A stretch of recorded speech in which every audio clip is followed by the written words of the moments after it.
Bismillah. Un jour, la fermière dépêcha l'âne pour porter 2 agneaux jusqu'au pâturage sur la colline où les bergers les attendaient. Sachant que Renard Dib serait aux aguets, la fermière multiplia les recommandations et l'âne promit d'être prudent. Justement, il trouva sur son chemin Dib le rusé, étalé sur le dos et gémissant. Aïe, aïe. L'âne généreux et pacifique lui demanda: Que t'arrive-t-il?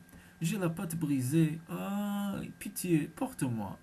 Impossible, je transporte des agneaux, je sais que c'est là ton repas préféré. Je te promets de ne pas y toucher, mais ne me laisse pas ainsi à la merci des bergers. L'âne eut finalement pitié et l'invita à grimper sur son dos. À peine quelques mètres, et Dib dévora le premier agneau. Il jeta ses os au loin. Le bruit attira l'attention de l'âne qui s'en inquiéta. Mais qu'est-ce que j'entends là? Ce n'est rien, ce n'est rien. Ce sont les bergers qui se lancent des cailloux d'une colline à une autre. Puis il dévora le deuxième agneau et jeta ses os. Mais quel est donc ce bruit? Ce n'est rien, te dis-je. Ce sont les bergers qui se lancent des cailloux d'une colline à une autre, continua le traître avant de bondir d'un coup et de détaler dans la campagne. Pauvre âne, il comprit trop tard qu'il venait d'être dupé et dut affronter les bergers qui l'attendaient. Mécontent d'avoir perdu 2 agneaux, ces derniers le rouèrent de coups, et à chaque coup l'âne jurait de se venger.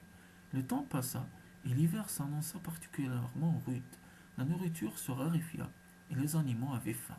L'âne, qui n'avait oublié ni la duperie ni la bastonnade des bergers, un jour de grande disette et de grand gel, s'étala et fit le mort devant la porte du renard.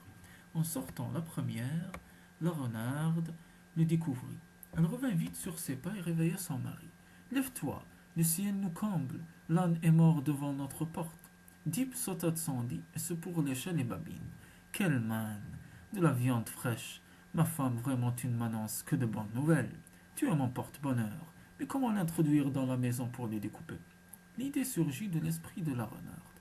Je vais attacher ta queue à la sienne et tu n'auras plus qu'à le tirer tout doucement.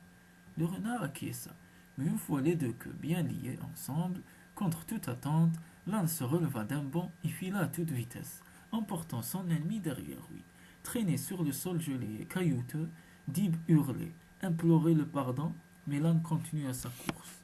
Il le promena longtemps afin que chacun puisse en rire, puis il l'abandonna écorché vif sur le chemin tout en lui lançant: N'oublie jamais, l'âne est endurant, mais il ne peut supporter plus que 2 raisons.